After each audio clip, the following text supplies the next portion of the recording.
Hello Miss Nick, Happy New Year sa'yo at sa mga listeners mo.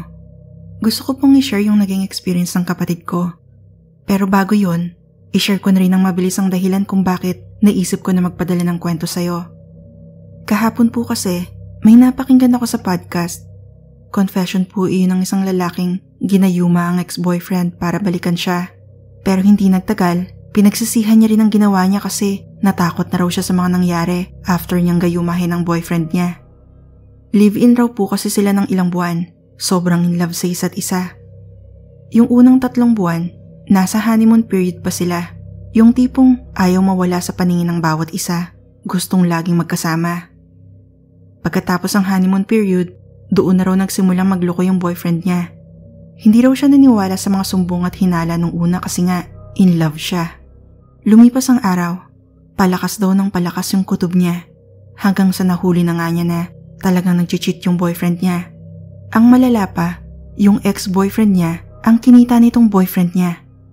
Nauwi sa hiwalayan ng dalawa kasi pinapili niya yung boyfriend niya at unfortunately, ang pinili ay ang ex niya. Sobrang broken-hearted siya. Ang masaklap niyan, nakabook na siya ng ticket at hotel para sana sa out-of-the-country tour nila ng boyfriend niya. At in a few days ay flight na sana nila. Isusurprise raw sana kasi, sabi ng boyfriend niya, hindi pa siya nakakasakay ng eroplano. Kahit broken siya, tinuloy niya pa rin daw mag-isa ang trip abroad kasi naisip niya na baka makatulong iyon para maklear ang isip niya. Pero wala rin daw na itulong, lalo lang daw siya na-depress nung mag-isa. Pagbalik niya ng Pilipinas, sinubukan niya pa raw suyuin yung ex-boyfriend niya kasi baka maayos pa, pero ayaw na talaga sa kanya. Sobrang desperate niya, naisip pa nga raw niya na ipapatay yung kinakasama ng ex niya. Hindi na raw siya makakain. Hindi makapagtrabaho ng maayos. Hanggang isang araw, naisip niyang tawagan ang ate niya para tanungin kung may kakilala ba silang manugbulong o parang albularyo ata yon sa probinsya nila. Taga Mindanao po sila, Miss Nick. Nung sinabi ng kapatid niya na meron, inutusan niyang kontakin at mag-set ng appointment. Pagkalipas ng ilang araw, binalikan siya ng kapatid niya at sinabing okay na, may appointment na. At bilin ng manugbulong na magdala ng picture at damit na hinubad na, yung hindi pa nalalabhan. Agad-agad, nag-book siya ng domestic flight papunta sa probinsya nila. Paglandya ng alas 7 ng umaga, nag-travel pa siya ng mga 4 na oras paakit ng bundok para marating yung bahay ng manugbulong. Miss Nick, hindi naman daw siya talaga naniniwala sa mga ganon, pero dahil nga desperado na siya, sinubukan na rin niya. Pagdating niya raw sa bahay ng albularyo, kinilabutan siya. Siguro kasi halo-halo na ang naiisip niya nung oras na yon.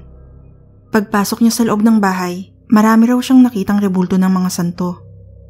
Nung nakita siya nung manugbulong, sinabihan daw siya na parang ang itim-itim daw ng likod niya. Hindi raw niya naiintindihan ng sinabi nung una, pero pinaliwanag na ang aura raw niya ang mabigat.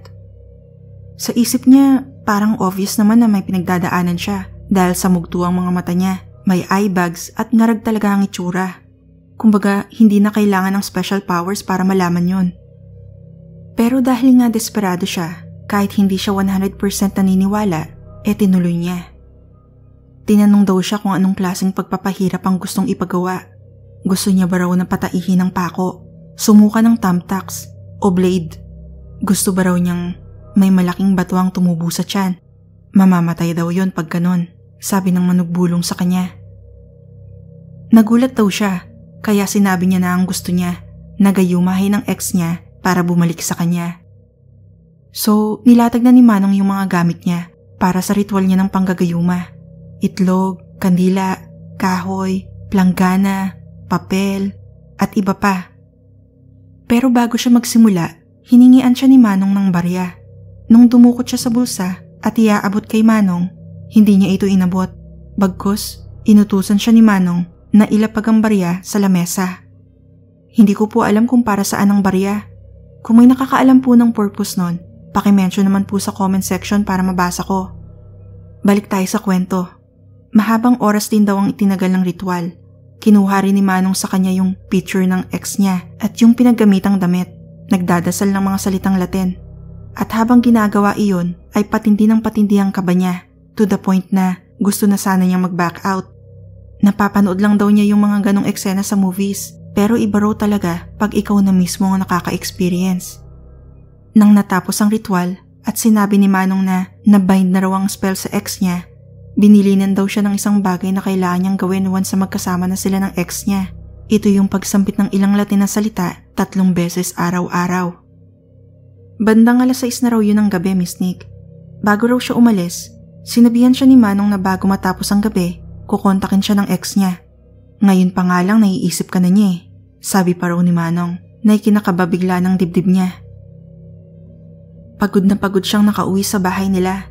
Empty ang battery ng cellphone niya kaya't iniwan niyang nakacharge habang nag-aayos ng sarili at kumain ng hapunan. Iniisip niya rin daw kung tama ba ang naging desisyon niya. Lumipas ang 1 o 2 oras. Naalala niyang balikan ang nakacharge na cellphone niya.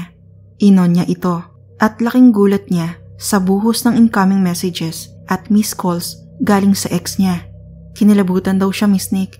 Hinahanap daw talaga siya. Bakit hindi raw siya nasagot sa mga text at calls niya at gustong-gustong makipagkita sa kanya. Kinabukasan, lumipad siya pabalik ng Maynila. Nagkita sila. At ayun nga, nagkabalikan. Habang sila pa rin nung isang ka-live-in niya. Nakakaloka, siya ngayon yung naging third party. Hindi siya makapaniwala sa nangyayari. Sa umpisa mas lamang ang kilig at saya. Pero hindi nagtagal, unti-unti niyang napapansin yung mga weirdong bagay sa boyfriend niya. Ayun yung hating gabi, mapapasilip siya sa bintana tapos makikita niya yung boyfriend niyang nasa tapat ng bahay niya. Nakatayo at nakatitig lang sa kanya. Meron pa, magigising siya ng 10 oras ng gabi. Makikita niya ang boyfriend niyang gising at nakatitig lang sa kanya. May mga times din daw na minsan pag may ginagawa siya sa bahay, mapapatingin siya sa boyfriend niya.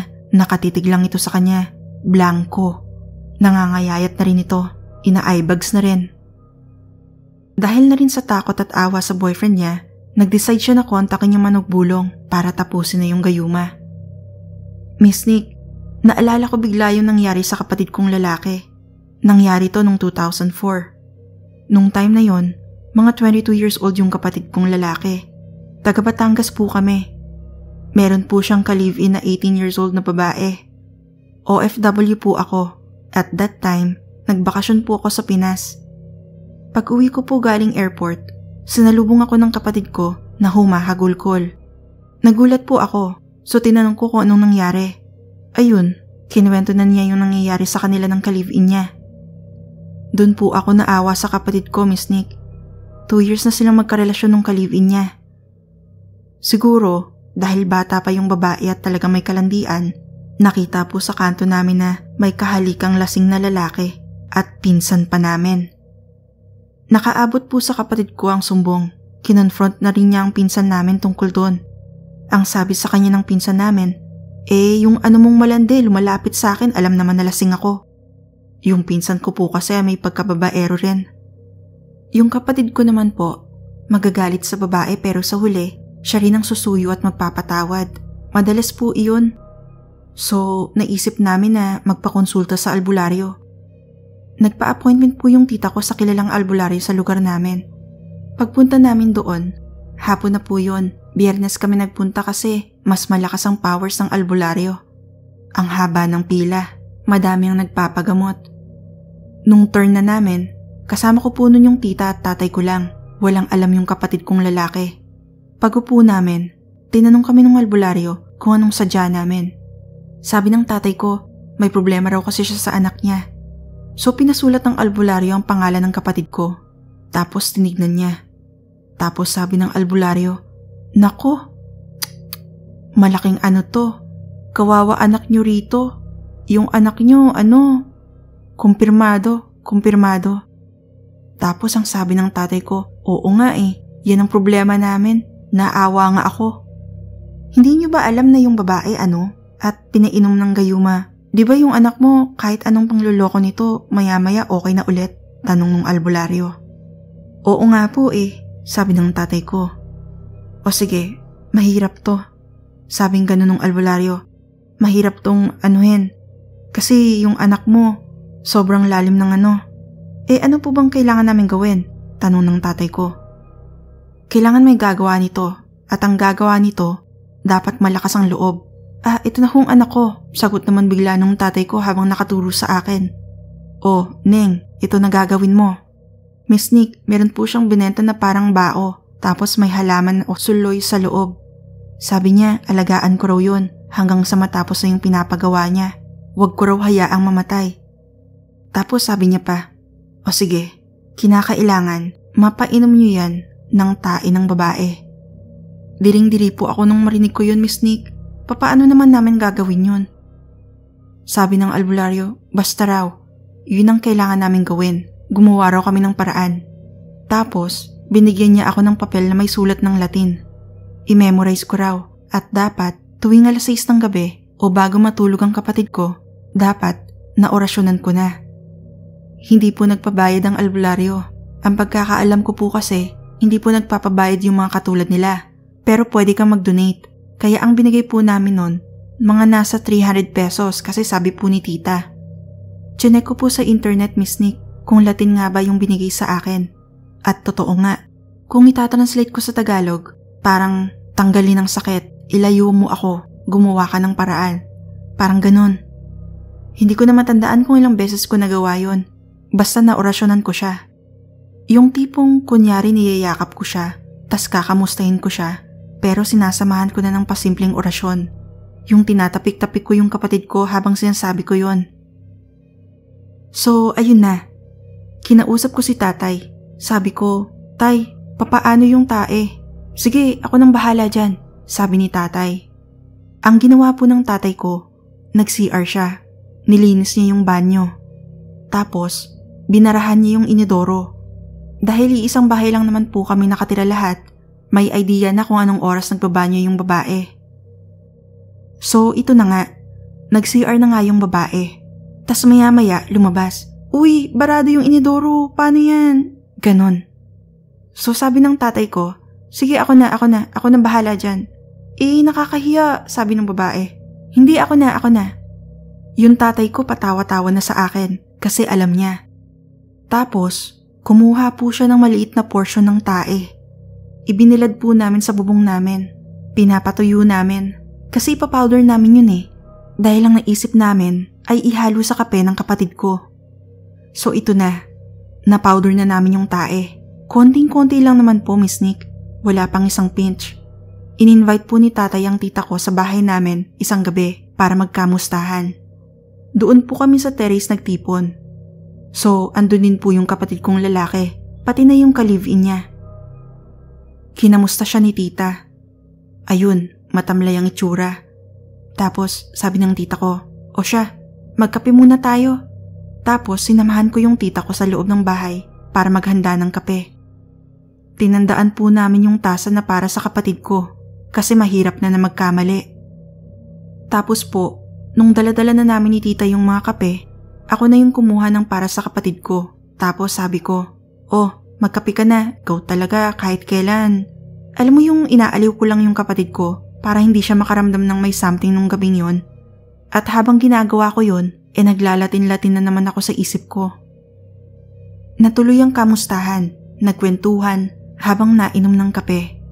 During this time, panay sulyap namin sa isa't isa ni na tita at tatay kasi kinakabahan din kami sa plano namin sa kapatid ko nung gabing yon. Sa bawat higop ng kapatid ko ng kape, panakaw namin siyang tinitingnan. Kasi po nandidiri po talaga ako, lalo at naririnig ko yung sound na parang nilalasahan niya yung kape sa bawat higop niya. Naawa ko sa kapatid ko pero kailangan ko kasi talagang gawin yun nung time na yon. Natapos ang kwentuhan at kamustahan ng gabing yon. Nagsiuwian na sila tita. Kinabukasan, may eksena na naman yung ka-live-in ng kapatid ko. Umalis siya. May kinita na namang ibang lalaki. Nalaman agad ng kapatid ko. Alam mo, Miss Nick, nagulat kaming lahat. Kasi pag uwi ng babae sa amin, yung mga gamit niya nakaredy na sa labas ng pintuan. Ihatid na kita sa inyo, sabi ng kapatid ko sa ka-live-in niya. Nagulat kaming lahat. Nagkatinginan kami ng tatay ko kasi hindi kami makapaniwala na effective yung ginawa namin. Sobra na, wala na akong tinira sa sarili ko, sabi ng kapatid ko sa babae. Nawala na rin ang respeto ko sa'yo, nawala na rin respeto ko sa sarili ko, sabi pa niya. Umiiyak yung babae, hindi niya raw kaya makipaghiwalay sa kapatid ko. Wag daw ganyan, magbabago raw siya. Hindi naman daw totoo yung mga bintang bla bla bla. Tama na, sabi ng kapatid ko. Kung hindi ka aalis ngayon, huwag mong hayaan na kalad ka rin kita, sabi ng kapatid ko. Nangingilid na rin ang luha niya, Miss Nick. So ayun, walang nagawa yung babae. Umalis na rin siya. Sinusubukan pa rin ng babae na magparamdam dun sa kapatid ko, Miss Nick, pero ayaw na talaga ng kapatid ko. After 4 years, nalaman po ng kapatid ko ang ginawa namin sa kanya para maalis ang gayuma. Isang gabi, magkakasama at nagkikwentuhan. Alam mo ba na may sekreto kami? Tapos sabi niya, ano yun? Tanungin mo si tatay. Tapos po, tawa ng tawa si tatay. Ayun po, halos masuka-suka siya sa nalaman niya. Pamilyado na po ang kapatid ko ngayon, Miss Nick, at masaya. Hanggang sa ngayon, tuloy pa rin yung albularyo sa misyon niya.